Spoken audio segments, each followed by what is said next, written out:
Gabriel masih berontak dengan kuat, berusaha melepaskan cengkeraman Gea dari tangannya, membuat Gea tersungkur dengan keras akibat berontakan kuatnya. Dan sedetik kemudian Gabriel mengerjap cepat seakan tersadar dengan yang dia lakukan. Maaf. Tubuhnya mundur perlahan dan terduduk begitu menabrak pinggir ranjang. Terduduk dengan kepala menunduk lesu. Tangan memijat keningnya yang begitu terasa pening sembari berusaha menetralkan emosinya. Ayahnya selalu saja berhasil membuat dirinya tertekan seperti ini. Pertama, saat beliau meminta Gabriel menjadi pemimpin perusahaan di usianya yang ke-20 tahun. Saat dimana anak seusianya masih menikmati hidup bebas tanpa aturan apapun. Tetapi berbeda dengan Gabriel. Di usianya yang terbilang cukup muda itu, dia sudah berkutat dengan macam-macam berkas, tumpukan buku yang halamannya sangat banyak, aturan-aturan perusahaan, dan juga berbagai macam karakter orang. Gabriel harus meninggalkan masa mudanya saat itu juga, dan dituntut menjadi pribadi yang serius dan kolot. Kedua, saat dimana dia sudah meyakinkan diri untuk menyatakan seluruh perasaannya pada gadis pujaannya, lagi-lagi ayahnya itu seakan menghalangi dengan menyuruh pergi ke berbagai perusahaan luar negeri untuk mengurus beberapa proyek selama beberapa bulan di sana. Dan masih banyak lagi yang pria parubaya itu lakukan, sampai membuat Gabriel menyimpan amarah dan merasa tertekan dengan seluruh hal yang dilakukan ayahnya itu. Lalu puncaknya adalah saat ini, hidupnya kembali diatur untuk mengikat seorang gadis yang bahkan dia tidak tahu bagaimana wujud dan asal-muasal gadis yang sangat ayahnya idam-idamkan untuk menjadi pendampingnya. Gabriel tidak tahu dan tidak akan pernah mau tahu tentang hal ini. Baginya saat ini, yang terpenting adalah cara untuk membatalkan rencana ayahnya dan melanjutkan rencananya sendiri untuk menyatakan seluruh isi hatinya pada wanita itu. Gabriel kembali mengalihkan pandangannya pada Gea yang sudah terduduk dengan kaki ditekuk dan kepala bersembunyi di antara kedua tangannya yang terlipat. Tubuhnya nampak bergetar dan Gabriel tidak tahu apa yang terjadi dengan sekretarisnya itu. Gea. Dengan perlahan Gabriel berjalan menghampiri Gea. Perasaan bersalah menyergap hatinya saat ini karena sudah bersikap kasar seperti tadi. Gabriel tidak peduli bagaimana rasa sakit pada sela-sela jemarinya yang sudah mengeluarkan banyak darah di sana. Sekretarisnya terlihat sangat ketakutan dan itu jelas karena perlakuannya tadi. Gabriel berjongkok, lalu memegang kedua bahu Gea untuk membuatnya mengangkat kepala. Namun nihil. Yang Gabriel dengar hanya isakan dan itu berhasil membuatnya semakin diliputi rasa bersalah. Gea, kok baik-baik saja? Panggilnya, hening. Hanya mendengar isakan dan gumaman samar-samar. Mommy, Hicks. Maafkan aku. Kepala Gea menggeleng pelan. Mommy, dia Hicks. Gea, angkat kepalamu. Lagi, Gea menggeleng pelan. Aku sakit.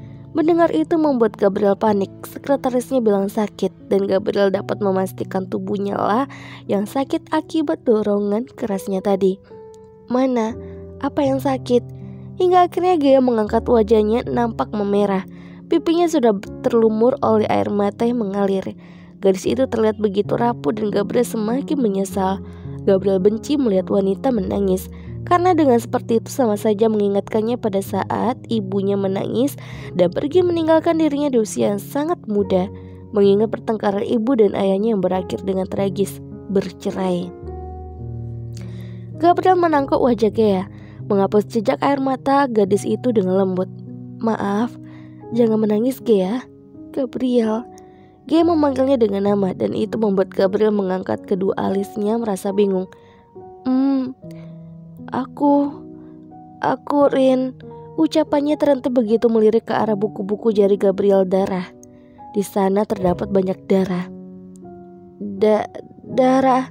Matanya syarat akan ketakutan. Dia menggeleng-gelengkan kepalanya saat sebuah kenangan kembali mengusiknya. Mommy. Gea beringsut menjauh dari Gabriel ke sudut kamar dan meringkuk di sana dengan tangan menutup wajahnya. Gea trauma akan darah. Darah yang akan mengingatkan pada ibunya yang tergeletak di jalan dengan tubuh bersimbah darah saat menghampirinya. Darah yang terus-menerus mengalir membasahi jalanan tepat di hadapan Gea yang semestinya tersenyum saat ibunya itu berhasil sampai pada tempatnya. Darah yang membuatnya kehilangan sang ibu yang sangat dia cintai. Gea takut, Gea benci, Gea marah. akan semua kenangan yang menimpanya tepat di ulang tahun ke-20-nya. Gea merasa benci pada dirinya sendiri selama berbulan-bulan saat itu, sampai dia merasa penyebab mominya meninggal adalah dirinya sendiri. Tubuh Gea semakin bergetar di tengah isakan tangis penyesalannya. "Momi, maafkan aku," cicitnya berkali-kali ketika kenangan itu kembali memasuki otaknya. "Momi, Hicks, Momi." Gabriel nampak bingung dengan semua ini. Pria itu terpaku di tempatnya dengan menatap Gea yang masih meringkuk takut di sudut kamar. Gabriel melirik ke arah buku jarinya. Terdapat darah di sana dan akhirnya dia bisa menyimpulkan sendiri. Pandangannya menyendu melihat Gea yang masih terisak di sana. Gabriel tidak tahu ada kenangan menyakitkan apa di antara Gea dan ibunya. Tapi satu hal yang bisa pria itu pastikan, sekretarisnya pasti mengalami hal serupa seperti dirinya, ditinggalkan sang ibu yang sangat mereka cintai. Setelah mengambil tisu untuk membersihkan bercak darahnya, Gabriel beringsut mendekati Gea dengan tatapan prihatin. Tangannya mengelus bahu Gea pelan, berusaha menenangkannya. Gea berhenti menangis seperti ini. Sudah tidak ada lagi darah. Tangannya memegang telapak tangan yang Gea gunakan untuk menutup wajahnya. Namun galangan keras Gabriel dapatkan. "Tidak, darah, Hicks, dia mengambil momiku. Dia menjauhkan momi dariku. Hicks, dia membuatku tidak bisa bermain dengan momi lagi. Aku benci darah." "Hei, jangan seperti ini. Kau boleh marah pada darah sekalipun, tapi jangan sampai kau menyalahi takdir yang sudah diberi pada momimu. Sudah dibilang bukan?" Gabriel benci melihat wanita menangis, sangat benci. Gea sudah cukup dewasa untuk menangis, tapi jika sampai seperti ini, Gabriel dapat menyimpulkan bagaimana sakit hatinya gadis itu akan kenangan yang menimpanya. "Tidak, Bu Hicks, bukan darah yang mengambil momiku, tapi aku sendiri. Hicks, aku sendiri membuatnya menghilang dari dunia ini." Hei Gea, dengarkan aku. Semua sudah diatur oleh Tuhan. Kau jangan menyalahkan dirimu seperti ini. Tidak ada yang salah satupun selama itu menyangkut takdir. Kau mengerti? Gea menggeleng sebentar, kemudian membuka kedua telapak tangannya yang segera menampakkan wajah memerah dengan air mata yang semakin banyak membasahi pipi putih pucatnya. Gea menghirup napas banyak-banyak di tengah pijaman mata saat rasa sesak menyergap dadanya. Menghembuskan dengan perlahan untuk menetralkan nafas. Setelah itu, dia merasa sebuah tangan membantunya untuk menghapus lelehan air mata di pipinya dengan lembut. Gabriel menatapnya dengan lembut. Menjadi sedikit kejutan untuk Gea membuka mata dengan pelan.